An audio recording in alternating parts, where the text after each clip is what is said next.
Welcome to the Realm of Ideas is Free to All. This is episode 10, Towards an Organic Architecture.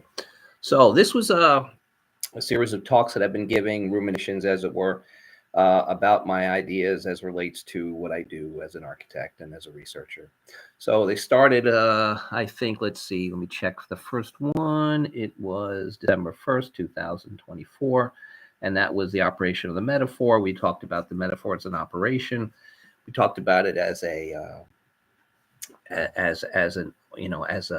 actual act of something within nature. We talked about the idea of the organic metaphor. We talked about the artificial aesthetic metaphor and the unbreakable bonds of proto-metaphor. So what that meant was we talked about the fact that our metaphor is actually something that we identify within language, but it's actually something that simply exists within a larger realm, which is the fact that it's actually a part of the selective process or part of nature itself. So as a result, it's not something that we kind of like see as much as we understand, and we try to put it in terms, but it is something that kind of is not an independent thing in terms of like the fact that language kind of identifies it or kind of contains it. It does its best just simply to understand it. After that, we talked about the idea, the value, necessity of criticism, the art of finding what needs to be said, and then a review of criticism as an indicator of societal health. At that point, we moved into the last most previous, which was architecture as a verb, drawing, and then today towards an organic architecture, which is basically an impulse that I've been following within my work. Probably it's hard to know when I started, but it's basically been a kind of like a kind of an understanding of a way in which to kind of approach what I do for quite a while. So to wrap up the last couple of times, what we talked about was the fact that in terms of the idea of the architecture as a verb, we talked about the definition of the term. We talked about the fact that the term basically has that possibility to be seen not just as like the typical kind of understanding, which people kind of like the master builder was the kind of guy who was, that was what the definition was always kind of made to be, and that had a practical application in terms of the way in which architects proceeded. However, what I think, two things that I think I've identified was the fact that recently architecture, well, within the last, say, 10 to 15 years, architecture has seen itself as a research activity. And I think part of that is because that architecture is actually a verb and not a noun. A building can be the kind of evidence of an architecture, but it isn't in itself an architecture. At least it's the point that I'm trying to make. So within that regard, the architecture is the way in which we kind of provide ourselves with our activities throughout our engagement with the natural world. Last week we talked about drawing, because drawing is a kind of like a very necessary facilitator, and kind of understood the way in which the things could be understood and facilitated as a generative strategy. So the metaphor was a kind of generative strategy, and drawing was a facilitator of that. So that allowed us to kind of see that idea of this thing that we'll kind of talk about more today, which is the persistence into nature as architecture, or that architecture is the persistence of man or our group within the natural world. So now we kind of come to try to understand that and where we're headed. I think that in terms of that, we have a situation where we kind of see why this situation that kind of leads to us. This, as Ortega would say, is that they, an individual, group, or an individual comes to understand their particular destiny, not in the kind of like, kind of outlandish fantasy term, but understanding the circumstances of your situation and understand how it kind of like conveys itself to you, and how your meaningfulness or lack of it comes from the way in which you engage that. So I am myself, and my circumstance is something that I think each generation has to kind of put upon itself to kind of understand, to be able to kind of engage in that, which is the kind of position in which it finds itself in life. So let's see, I'm coming into a situation where I'm born in 1959, born in Queens. It's the World's Fair. It's the future. in a very short period of time. I mean, as a little boy growing up in Queens in a middle class household, by the time I'm 10 years old and Neil Armstrong walks on the moon, the idea of a middle class, working class kid from Queens to believe that you were capable of doing whatever the horizon of ideas was to allow you to do was kind of like within our realm. Um, so I kind of grew up with this idea of not of seeing that my circumstance was as capable as any circumstance that could exist. So in the case where I looked at the fact, one of the things that I think is a kind of indicator of societal health is that is the horizon of ideas, as it was for me as a 10-year-old, greater or less than the horizon of ideas that exist today? And that's a question that we have to kind of think about seriously. Is this was a situation we were less than 15 or just about 15 years removed from the end of the Second World War, 30 years removed from the Depression. And we had a situation where a kid growing up in the middle of nowhere could kind of see himself on the brink of the future.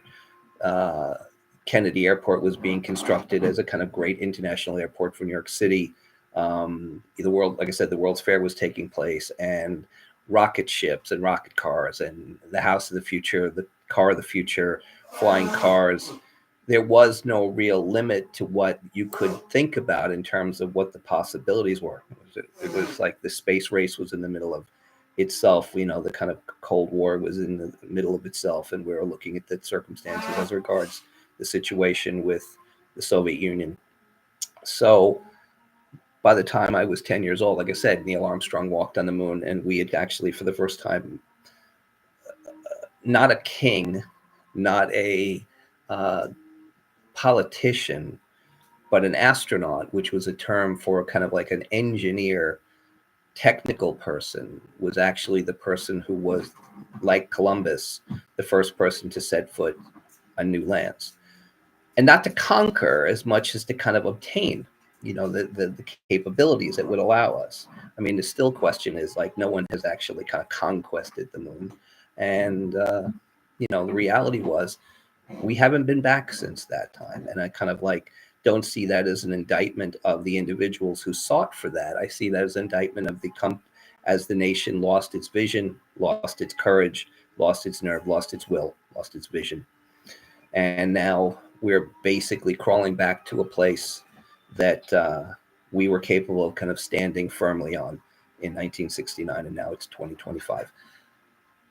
I'm always remembered by the fact that I grew up in a time where the idea of progress was a given. And I've come to see that that's not the case. Now, I live in a time where I believe a lot of people do believe that it's still a given. But I kind of have found a greater necessity to understand the plight that the Enlightenment thinkers had in mind when they did things like write the encyclopedia. The encyclopedia by Diderot was there to kind of remind us of, hey, these things are not as well understood or not as kind of within our grasp as we think. We can lose these things very easily. When something seems to be powerful and all encompassing, the assumption is it was easy to get there, and it's very hard to lose it. And I think as time goes on, more and more, I look at the fact that my concern is the fact that this is not true. And I see this more and more. In The Revolt of the Masses, which was probably one of the more influential books that I read in my youth, I realized that without an understanding of your generation and your circumstance, you basically fell below your meaning. And you may indeed forget how to circumnavigate at all. So my question that I ask myself constantly is, are we doing poorly because we're not paying attention? Or are we doing poorly because we've lost our place and we can no longer kind of like navigate this vessel, this spaceship Earth, as Buckminster Fuller put it? Are we capable or not? There was certainly a time when we seemed to be much more capable than we are now. And that's what I mean by falling below the horizon of our dreams. The horizon, I think that you establish a society and its value by where it sets the height of its ambition of the horizon of dreams. In some places in this world, the horizon of dreams is to have clean drinking water, or for some people, for many women, the ability to be able to speak freely, go to school, get an education, learn to read. For different groups, it's just the ability to kind of like survive, to be a certain age. In some places, that we look at the fact across our world, the life expectancy varies greatly. And again, I'm not taking any stand on any kind of situation or circumstance. I'm simply pointing out the facts. And one of my concerns is these become opportunities, more for subterfuge and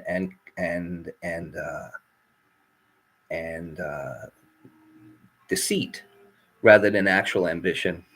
So one of the things I was thinking about in terms of architecture was, I was saying that architecture is a verb, and as a result, we had to kind of like establish that idea of the iteration of process. One of the other things I was thinking about this recently, when I see some of the circumstances that I see in my day-to-day life as an American, is I believe there needs to be a secretary of architecture or a secretary of architecture and engineering to oversee the fact that we don't have that we can that we actually have the ability to obtain and manufacture and manifest a healthy infrastructure. When I see the fact that many people can put themselves in circumstances where they're not even aware of the dire straits that they actually put themselves in, where we have these self-inflicted wounds. This is not something I expected in America. I mean, America had forged an incredibly mighty infrastructure as we came out of the Industrial Revolution, and we kind of between the Depression and the Second World War, with the programs of Robert Moses and FDR and LaGuardia, we saw places like New York become literally what we would kind of believe to be the land of the future. And that was going into space. It was about exploring the new horizons. We were kind of like, we had pretty much come to think we had resolved all our issues, and now we could venture forward and kind of like find new places. And our imagination was what's out there. But in the case where we were just looking for more the expansion of empire, there was also the physical technical challenge. I mean, once we understood how to navigate, we kind of understood trade, but then we also understood conquest, and we understood, the idea of kind of like taking and expanding empires, which was something that we kind of understood previously. But in the case of going to space, it was a whole new technical challenge, and with it came a different view of society, different view of technology.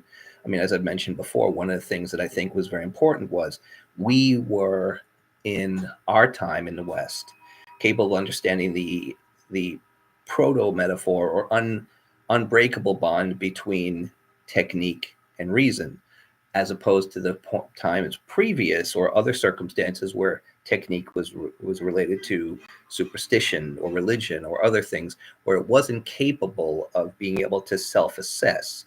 And because of its inability to self-assess, it couldn't advance to the degree that it had for us. So within that very short period of time, we were able to kind of make the kind of advances where at the beginning of the 20th century, we were able to kind of like lift ourselves off the earth for short flights, to the fact that less than a century later, we were 250,000 miles away on the closest closest object that we could find that we could actually land on. And I look at the fact that we haven't advanced, we've actually gone backwards. So that again is an indictment of societal health, in the fact that we couldn't maintain our achievements. So now let's talk about another situation I think is kind of related to that, which is the idea of an organic architecture. Now, we talked about the fact that architecture is a verb. It is facilitated through the generative strategies, facilitated through the metaphor, and it's illustrated through drawing. And drawing is a kind of action that we kind of use to kind of like put down the process of the things that we do to kind of schematically delineate those things that we imagine. So we start to understand that that natural impulse to persist within nature is something that's in us. It exists in us for a reason. We don't know why, we don't know how, but we know it does. And we get to a certain point where we start to think about the fact that there are certain things that take us from traditions and kind of create cultures. And what I mean by that is the fact that at a certain point, we start to condition the way in which we would survive. We start to realize there's certain things that are necessary and there are certain things that we want.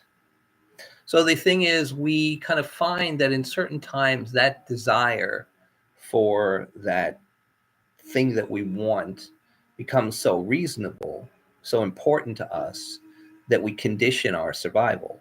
So in the case where you're just impulsively, instinctively trying to survive, you realize what you're doing is just simply doing what comes naturally.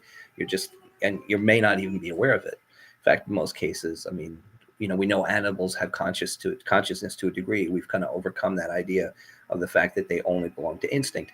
But we now know that there is, but to what degree do they aspire? Do they aspire just to kind of continue? Or are there conditions? I mean, I think one of the greatest achievements that man has, and I think this is going to sound strange to some people, is suicide. Suicide is the one thing where a person says, under these conditions, I will not continue.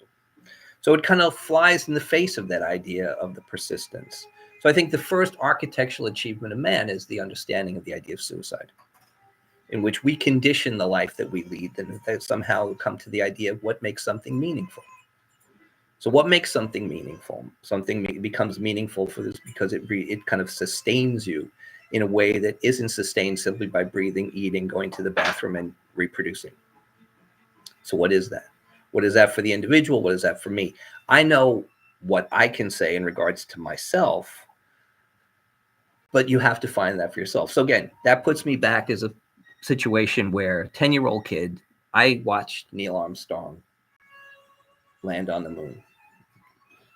One small step for man, one giant leap for mankind. And the whole world changed.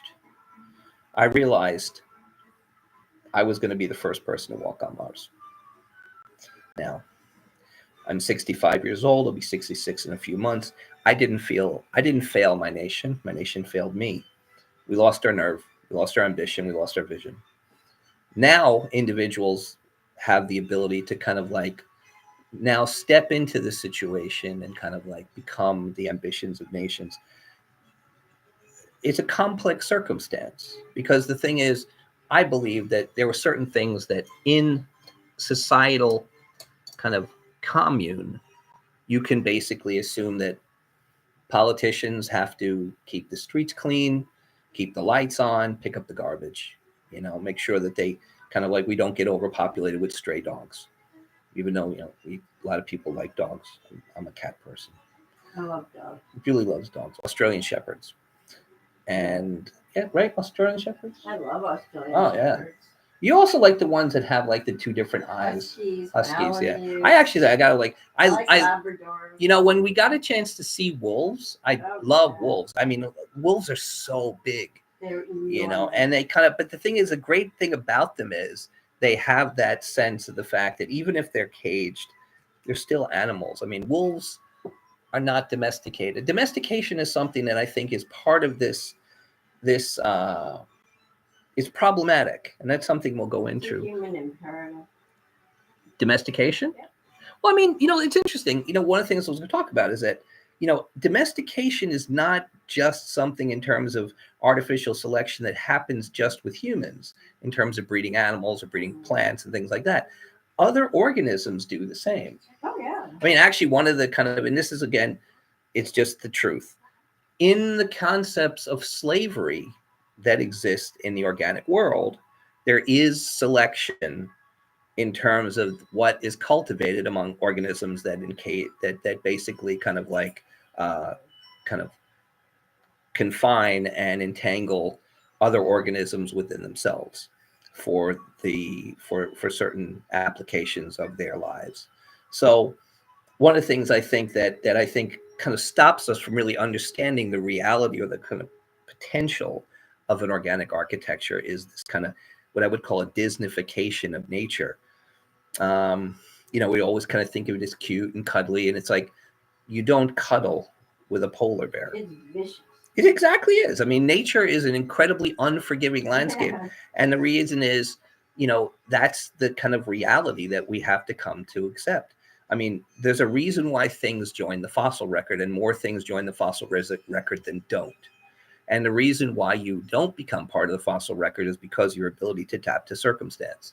Sometimes circumstances beyond your capabilities, like in the case of 65 million years ago, or it's sometimes in the case of just simply making foolish errors. So the idea of a kind of like a ministry or director of architecture or a secretary of architecture at a federal, state, kind of civic level is something that I believe I see now more than necessarily true because of the fact that we've kind of lost that sense of our vision to be able to see ahead and Not to act all of ahead. us. I'm working on my hawk moth tongue so I can only eat flower nectar. Oh, that's cool. Well, we've also tried to photosynthesize, but we failed miserably. Yeah, that didn't quite work. Yeah. And also, I think there's also a situation where feminists are trying to reproduce asexually, but I don't think they've been very successful.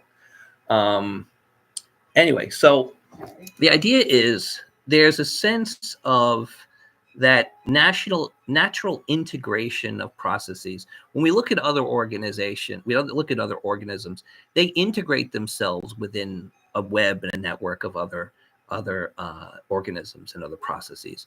I think that the idea that there's a situation where there's an integration of processes more than there is just a kind of conglomeration of parts. And I think that's the real excitement for me as an architect, is kind of understanding that. So let's talk about how we get to that situation. I used to always think that sense of like the idea of the artificial selection in Darwin was kind of something that kind of was, created this isolation, this hermetic nature that kind of allows man to make his architecture so hermetic, so isolated, so separated from the other kind of networks and organizations. I mean, when we look at, like, say, a forest and the fungal network and all the other aspects that kind of like exist in there in this kind of symbiotic relationship, we really have put ourselves in a situation where there's very little biotic capacity in our architecture, and it's basically not really kind of adhered or administered or kind of like linked back to the landscape in any kind of meaningful way. It kind of gouges itself rather than kind of integrates itself. So that's kind of one of the things that I think is a challenge for us, going forward. So back to the idea is like, where did that come from? And I really believe it's like, I'm not going to blame Christianity for it, but I mean, I kind of think that the Judeo-Christian idea of man more in the Christian sense of that as a sovereign over all the other animals, kind of set a really kind of like difficult circumstance for us to really kind of like move towards this. So where's that point where that integration, where even when we had domestication, where certain animals kind of came within our midst and we started to kind of interact with them and develop these kind of symbiotic relationships, where did that get to the point where we simply just made them entertainment? When did dogs go from companions for hunting or kind of scouts or other kind of useful things to just be entertainment for those dog shows where the fat women run around and hold them on the little leash? That's where I think we've kind of like put our architecture. I was fortunate enough to give a lecture at the Museum of Natural History, which was a marvelous lecture. Thank you, Pavel. It was. Which was really a great circumstance. We were friends with some of the people in one of the societies, and a lot of entomologists and biologists and stuff. And I was asked to give a lecture, and I kind of like put together a talk about architecture, and I kind of said that human architecture was one of the more important architectures on the planet. And people were kind of like, what do you mean by architectures? I mean, we only understand how architecture is a human construction. And I said, well, I mean, when I think about some of the things that some of the social organisms are capable of doing, it kind of seems to really put us to shame. And I was asked, to kind of clarify, because again, it was kind of difficult for people to understand that. And I said, well, I saw paper wasp nests, and I looked at the fact that the paper wasp nest, after it had been abandoned, had dropped from a tree about 20 to 30 times its own height, hit the ground, and for the most part was intact. Now, it had been abandoned for other reasons within the kind of confines, but in terms of its constructability, if I was to take the building that I'm in now, which is like was a 3-story building, and I took this thing, 1926. yeah, if I was even capable of lifting it off its foundation without it crumbling to dust, and I was able to kind of lift it up, maybe say once its own height, and I dropped it just that distance, it would be rubble. So I said, that's a major. Not even standing up now. No, exactly. It's true. It's falling down around itself. It really But, is. I remember also reading, some of the books by Maurice Maeterlinck, who's a great Belgian writer, The Life of the Bee, The Life of White Ant, and Double Garden, some of these things. And I remember how he talked about the way these organisms could do things we're still not capable of. I mean, we became so technologically advanced that we could find out, in our century, in the last century, or maybe in the 19th, I don't know where we did it, but there was a point where we could actually tell before the baby was born what its sex would be. And I mean, there's social insects that can determine the sex before it's born. They can actually engineer that. Or they can basically even reabsorb the impulse, reabsorb the material. My treasured copy. Oh, in case you want to The Life show of the it Bee. or to read maybe a little something. The Life of the Bee by Maurice Maeterlinck, one of You my might want to favorite books. read almost any page. It's so, yeah, exactly. There's so many things that he kind of wrote here. Oh, here's yeah. Let us consider, first of all, the most important and most radical improvement, one that is the case of man would have called for prodigious labor, the external protection of the community. The bees do not, like ourselves, dwell in towns free to the sky and exposed to the caprice of rain and storm, but in cities entirely covered with a protecting envelope. In a state of nature, however, in an ideal climate, this is not the case. Right? There you go. I mean, I just opened up to the page and it basically, and there it is. It's like we live in this hermetic circumstance that basically shuts us off. And as a result, our technology develops things that also do not integrate back into the earth. So again, that because we lack that biotic component, we also lack that natural ability for things to go back into the earth and become part of that cycle. We talk about the cycle of life, but there's so many cycles, so many networks. So we don't do that. We don't understand these things as part of the net. I mean, we have incredibly brilliant, material scientists and incredible mechanical engineers. But the reality is, can they do what was talked about in that lecture? I mean, a termite basically, by having the ability to digest the cellulose because of the bacteria that lives in its gut, has the ability to use its body and its bodily processes to develop the building materials that it uses. It also works from completely inside and never goes outside because it can't, because it would be basically vulnerable to the ants. May I ask? Yes, my loved one. Come and say hi. Oh, hi. Okay. Come and say hi. 1 week quest, the 30th anniversary. My loved one. Yeah. So Maeterlinck talks about a number of experiments on the symbionts living in the guts of termites that when they have been extinguished in the lab, intentionally wiped clean, the termite version of a colonic clean room, that the termites die almost immediately. They can't eat, they can't process anything because it's their flora and their fauna in their gut that processes the wood. And the termites as an organism have, are you okay? Have no capacity to digest wood.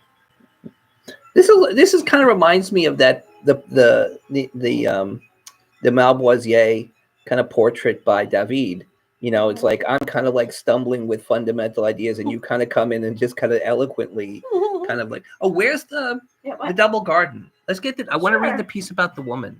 I like because that kind of no, it kind of like it basically kind of tells it kind of explains the idea of like what happens when you have a Y chromosome. I got you a good copy of it too, but we have I know. copies. Anyway, so what happens is the lecture goes on, but basically what I do is establish the fact that like as a result of our social engagement, we are not so advanced as we think we are. Yeah. So that's one of the things that I think is kind of testament to our inability to really maintain this arrogance or hubris with which we so arrogantly walk this planet. And I think a lot of it comes from that idea that we kind of saw ourselves in a certain circumstance that was in fact like a sense of beyond. But it's not, again, artificial selection is not something that is exclusive to man. And it's also not something that man does tremendously well, because he still has isolated himself from those other networks that allow him to kind of use these things in a kind of profitable way.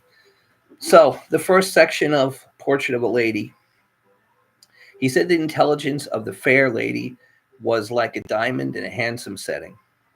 Now, there's a similar piece at the beginning of Aims of Education by Whitehead, where he also kind of talks about, the kind of like the superiority of female thinking. She is beautiful, he said, with the beauty which the years most slowly change. They transform into it without diminishing it, and in the order to replace two fragile graces by charms that appear a little more grave and a little less touching, only because we feel them to be more lasting. Her body promises to retain for long, until the first shock of old age, the pure and supple lines that dignify desire. And without knowing why, we are sure that it will keep its promise. Her flesh, intelligent at a glance, is incessantly renewed by the mind that quickens it, and dares not assume a wrinkle, displace a flower, nor disturb a curve admired by love. Now, here's the thing that I think is an indictment of societal health. I recently came to designate to Julie the term of Lady Julie. And I think this obsession we have with a lack of maturity, with a lack of grace, with a lack of circumstance, of compelling nature, right, is one that I think is an indictment of our societal health. We don't understand what Maeterlinck is talking about, that in terms of the fact that every woman ages, but not every woman becomes a lady. Now, societies have designated this title, usually in terms of like wealth or status or whatever. But in the case of Malvoisier's, in case of David's painting, right, Lavoisier is a great scientist. He's renowned, he's revered.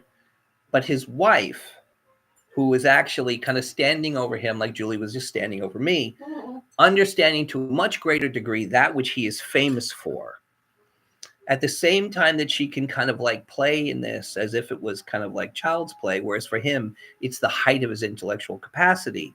And at the same time, she can gracefully turn to the door and welcome, Madame,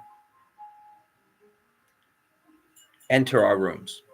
So, around her summit, reason, the purest that can illuminate a being, keeps watch, but its display only the grace and not the effort of light. Nothing appeared to me colder than reason, listen to this, until I had seen it thus play around the brow of a young woman like the lamp of the sanctuary in the hands of a laughing innocent child. The lamp leaves nothing in the shade, but the harshness of its rays does not pass the inner circle of life, whereas her smiles beautify all that they touch without. Her conscience is so natural and so sound that we do not hear its breath, and that she appears unaware of its existence. She is inflexible towards the activity which she directs, but with such ease that she seems to be stopping to rest or to bend over a flower when she is with all her strength resisting an unjust feeling or thought. Wow. I mean, Exactly. I Wow. think Yeah. we miss the understanding of that as the aspiration for a woman, or in my case, what I would call a lady. And these aspirations to superficial things get in the way, and again, are an indictment of our societal health. So, this is expanding, so, but I mean, it'll kind of be a bit longer. In fact, I was worried that this was going to be too short, but No, it's I was actually reading kind of. more of that. I know, think but it's I want to stay on probably- the. I want to stay on the topic. Oh, yes. So, that those things that we've kind of like jettisoned or that we've lost, those kind of things, if we kind of tear out the pages of the encyclopedia, each generation should renew or make amendments to the encyclopedia, just like we make amendments to the Constitution of the United States and we balance it between federal and state governments. I believe that there should be a kind of a constitution, an engineered constitution, a technical constitution that allows us to understand the things that we have that have consequence, and they should be administered so that we understand those things before we lose them. But in case of those things, I think Maeterlinck has identified a very important aspect, which I am fortunate enough to say I've enjoyed watching manifest as women start to, in real cases, become capable of engaging at the highest levels of the most speculative and most important activities that there are. And it's not kind of in the way that is a kind of unnatural one, but it's become an organic one. And in fact, what's interesting is the contributions that are made because of this activity, because of this kind of grace and ease and elegance of feminine maturity. We are only starting to scratch the surface. But the reality is, no one's even paying attention to this, and that to me is a great tragedy because of all the politicization and the ideological tripe. We're kind of like forgetting the difference between a feminist and a lady. An example that's quick is the fact that the first woman this, or the first person that, or the first hyphenated kind of whatever, is not what we should be thinking about. What we should be thinking about is when, in fact, we can say that the greatest achievement was, in fact, done, but rather than it being by a white man or whatever, it was done by someone else. So one of the things that I find is an indictment of the feminist ideology is the fact that, as far as I'm concerned, the greatest woman who's lived on this planet in this century and in the last century is Eileen Collins, and she's virtually unknown. Definitely. She's the Rosalind Krauss, she's the Emmy Noether, she's the Marie Curie, And no one knows. and no one knows who she is. A handful of people know who she is, and that's a tragedy. But the thing is, it's because she's a woman who has an adventurous mind, who basically, in a time when women weren't really granted access to the things that she wanted to aspire to, she simply persevered. And she came from very humble. Absolutely. She kind of comes from upstate New York, I believe. I Went think to like a community college, right? Went into the Air Force. Yeah. You know, was told you can't do this, you can't do that. You certainly can't be a pilot, so she became a pilot. You certainly can't be a test pilot, so you became a test pilot. You certainly can't go to NASA, so you went to NASA. You certainly can't be an astronaut, so you went to became an astronaut. You certainly can't fly the space shuttle, so she flew the space shuttle. And what's interesting is here's the achievement that, for some reason, history doesn't tell us about. And after the disaster of the space shuttle, when NASA was on the ropes, And people were saying this costs too much, it's too dangerous, we can't do this. And basically, not just the shuttle, missions and the shuttle project, but the project of NASA itself was really kind of hanging on by a thread.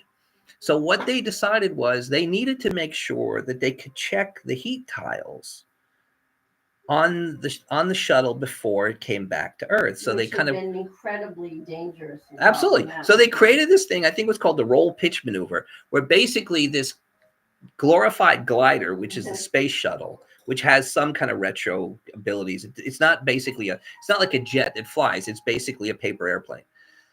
And what Eileen Collins had to do was take this completely untried idea with a multi-billion-dollar craft in front of a multi-billion-dollar space station. No one had ever done it. Now, this was not a token move. This was not a DEI hire. This was not, oh, it'd be great if we had a woman do this.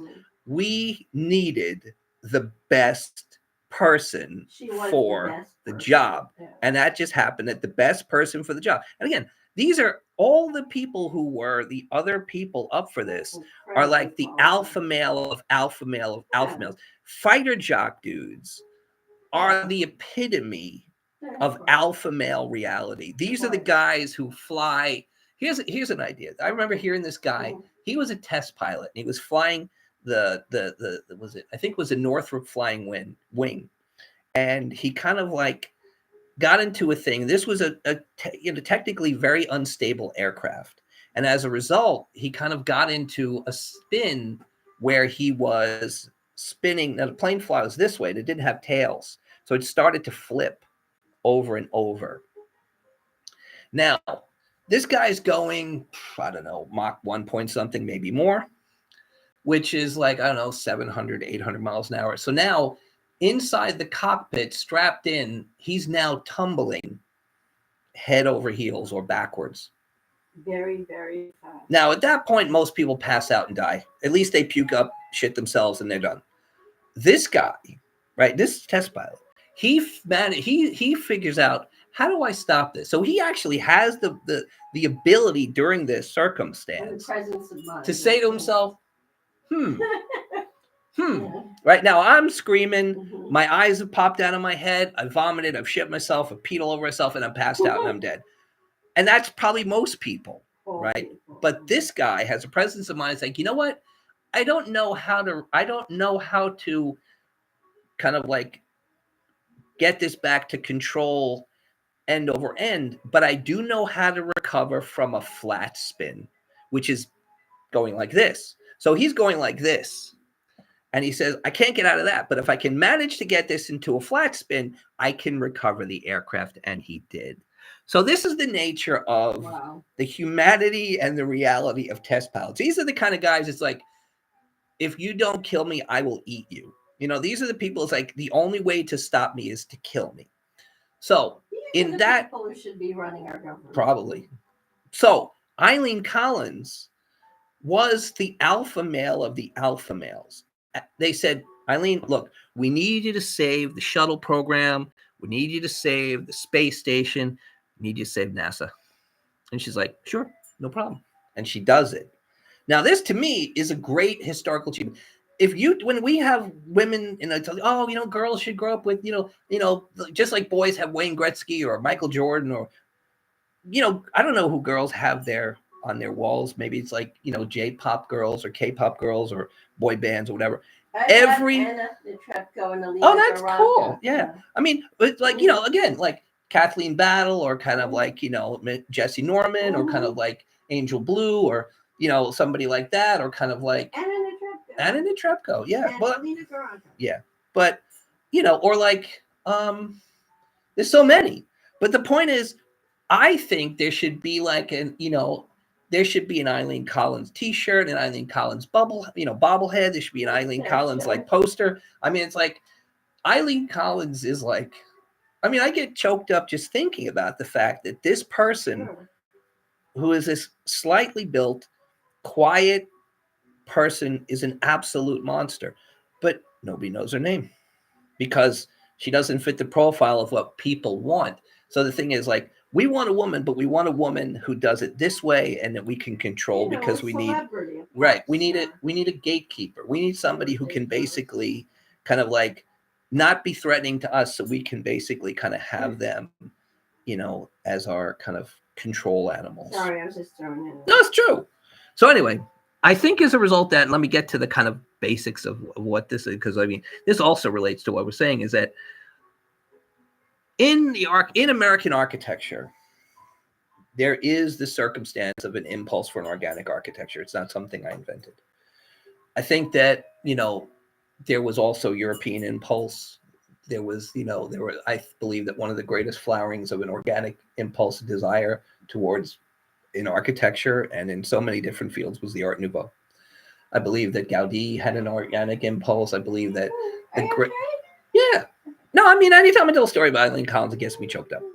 But anyway, so when I talk about when I talk about Frank Lloyd Wright followed Louis Sullivan. Louis Sullivan talked about organic things. And again, I think one of the advantages that America had over Europe is the fact that we were a constitutional republic and we weren't a democracy, as a lot of people misunderstand. We had a balance of ways in which we kind of interpreted the Constitution at a federal, state, and local level. So the idea of tolerance, which I think we basically have lost our understanding of, when people say we need to get rid of the Electoral College, it shows a complete lack of desire to understand tolerance in the kind of way in which it works in America in terms of government. The states all exist under one federal rule, but basically they're sometimes given their own designation. You decide for you, I will decide for me. Live and let live. And the American Constitution of cities against the farmers. I mean, the agrarian reality of Jefferson was not something that didn't have its issues. But again, it had to balance itself with the cities. So America still sees the fact that we have to make that balance in order to survive. Bring up Frank Lloyd Wright's. I will. So the reality is the farmer, right, is always looked upon as this goofy, dopey guy who kind of like, you know, just kind of like makes our bread and kind of, you know, lays our eggs and stuff like that. But the reality is, if we had to get rid of, I'd say, HR managers and accountants and lawyers, we'd probably do better than we got rid of farmers. But the reality is, you know, both pieces have to exist and understand and appreciate each other. Now, given the vast expanse, it's hard for many people to understand that. Now, another thing that's forgotten is, and I kind of, you know, learned this from some of my friends who kind of attended Cornell University. Cornell was an institution that understood the gentleman farmer and his son and his daughter. And it basically was, and still is, a tremendously important agricultural school. And in fact, like, I know a lot of people who got into Cornell by going to the agricultural school and then kind of transferring into other programs, because I guess, you know, for some reason it was easier to kind of get in admissions wise. But anyway, that reality of understanding that balance between that two components is the farmer and the city industrialist, now the kind of city person and the country person. And I think that kind of circumstance is what allows us to understand how we can mitigate and balance an organic architecture, which maybe puts us, I believe, gave us an advantage over the European aspect. So whereas these things became adornments for luxury things, Frank Lloyd Wright was able to kind of engage in more substantive, kind of holistic, organic impulses. I mean, the thing about the country house as opposed to the city dwelling is there were, in fact, a greater degree of kind of holistic understanding of how you kind of put that thing into the ground. And I mean, my general impulse is, I believe, like I said in my lectures, I believe at a certain point we stop building buildings and we start growing them. And I believe we kind of plant them like seeds. And I believe that that can actually kind of integrate in both circumstances, because I believe that both things can overcome that kind of, I guess, industrial impulse that kind of keeps alive that hermetic circumstance. So that kind of comes to like, well, why wasn't that natural impulse of Frank Lloyd Wright manifested? Where did architecture from say 1960, when he died in 1959, we did the Guggenheim? What happened between then and now? Because I mean, we're talking about like say 65 years. Well, I mean, I don't want to go too much into details, but I believe there was a kind of like a circumstance where we forgot about the pettiness and the kind of like frailties of certain individuals. So, without going into details, I believe that there was a supplanting of a European sycophantic impulse that had a desire to come to America at the end of the Second World War, after Europe had been brutalized and injured, and was willing to do things and was willing to be sycophantic, as opposed to the Americans who were already established and felt quite sure of themselves that they were the genuine impulse. And I believe that by 1960, these seeds were sown, and as a result, we made a mistake. And as a result, we're kind of now finally kind of like cleansing ourselves of this kind of mistake, this error. So as a result, we can now kind of return to some of these questions. And one of the things that I enjoy is that even though the influence of these kind of like transplanted, Europhiles or Euro fetish kind of individuals. And again, I'm not saying that there isn't I'm not talking about specific individuals. I'm talking about a mentality. And as that wanes, and as they have been an absolute disaster and a failure architecturally, people are willing to kind of like say, hey, we can embrace anything because we've established nothing. So in terms of, aside from maybe say a series of lack of compelling circumstance, and the only, so that no one really knows anything of any of these people. And in fact, if you asked, I don't know, I mean, I'm an architect. I can't name 10 architects, but I mean, that's because I really kind of like lost my interest in following any of them.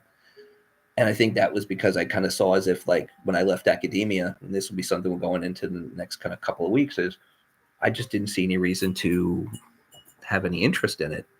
So what they were doing was kind of something that for me kind of showed no purpose, no meaning, nothing of a compelling nature. And it was kind of, some of it actually was downright embarrassing, and I think we kind of think about that. We look at that and it's like, ooh, that wasn't our best moment. But again, I won't even use the word artificial, because I mean, when I think about, the idea of artificial selection, I think about the fact that there is kind of like, certain circumstances that actually do create purposefulness. And this was just a mistake. And, architecture almost joined the fossil record, just like NASA almost joined the fossil record as a result of its inability to kind of like, sustain itself by making a compelling argument for its existence. So as a result, now, as a result of the lack of consequence of anything that's happened in, say, like, let's see, since 1975, so that's like 75, that's 25, 50 years. So in the last 50 years of kind of a lack of any kind of consequence architecturally, the land is wide open. And as a result, we're starting to see some things where people are starting to try new things, experiment with new things. And now I feel as if, the impulses that I felt back in the late 1980s and 1990 were the proper thing to do. As I feel as if like I didn't miss anything. And I kind of like my feelings were that, yeah, this was probably going to crash and burn and end up in a kind of useless pile of rotting Buicks. But it kind of has. Architecture made a bad choice. It chose poorly and it basically suffered for it. But as a result, it kind of like delayed something that basically will come. And it seems as if now that impulse can be renewed and kind of like aspired to.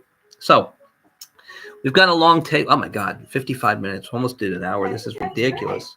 Yeah, I know, but I mean, I don't see. I got Very okay. interesting. Yeah, okay. All right. Okay. So now the next pieces that we're going to be doing are going to basically be next week is the authority of ideas, thoughts as regards this as an indication of societal health, which will kind of go into some of the things I've talked about today. Then after that, my past architecture, my recent past architecture, and then after that, I think it will basically be like the aftermath, which basically will be my story of how I got an interest in architecture, and then a kind of interest about how I kind of like went through a certain period and then kind of went into this direction. It's kind of like file X, like, okay, in order to get to this place that I thought was valuable, here's how it happened. So that's it for now. I don't see if there's anything in here. I kind of always kind of put down some notes. We talked about that. We talked about that. Talked about the hubris and the arrogance and the kind of like, and as a result, it's the kind of failure. Talked about the agrarian nature and then kind of its balance with industry, as opposed to the European model, where basically there's more of these kind of, I would say, democratic systems. I mean, I'm not saying, there's not an impulse for democracy, but I mean, America is a constitutional republic. It's a federal constitutional republic, which is different. And as a result, it kind of sets up a very subtle thing, but I think it's a very important thing architecturally. It sets up a balance between the states and the government. So the federal government doesn't mandate the actions of everybody. It doesn't have this kind of, and the reason why it kind of like has this ability to kind of not always end up in these kind of tyrannical kind of circumstances is you can have a group that rejects it and basically says, okay, that's fine for you. We as our state. And that's why I think when the Supreme Court basically says, we will hand this down to the states to decide as they want, but we're not going to rule on this at a federal level. Now, a good example of where I disagree with that is I believe that when we overturned Roe versus Wade, I think we made a mistake, and I think abortion should have been mandated at a federal level. Because Definitely. yeah, but I believe that like the way in the legal circumstances kind of are very cloudy, and it kind of became a problem. However, here's a good test, because in this case, there are certain states will say like, look, we will allow it in our states, and other states say we will not allow it in ours. So basically, we see an example, a living, breathing example of that particular balance. Now, Texas will say no, Florida will say no, California will say yes, New York will say yes, Massachusetts say yes. So you have to understand that idea of tolerance is that not everyone thinks like you, not everyone acts like you, not everyone's going to do like you, and that's good. Because the thing is, we have to be careful when we mandate for everyone, because this is an incredibly diverse place, incredibly diverse activities and individuals, and we need to make sure that in order for all of us to function and be a kind of holistic society, we need to understand the differences between living in Manhattan, Kansas, and living in Manhattan, New York. So anyway, that's it for now. So we'll kind of talk about that impulse, and we'll talk about the next coming weeks. So I've changed my closing to be slightly different. Oh, yeah? Yeah. And I used to say, like, the realm of ideas is free to all, and it's to all of our benefit. Keep it that way. But I think I've made it better. I say the realm of ideas is free to all, and it is to the benefit of all for us to maintain this. Oh, I think that's better. You like that? Yeah. Oh, So yeah. let's say that again. The realm of ideas is free to all, and it's to the benefit of all for us to maintain this. Okay. Thank you. We'll see you soon. That sounded great. Thank you, Puddle. I have a one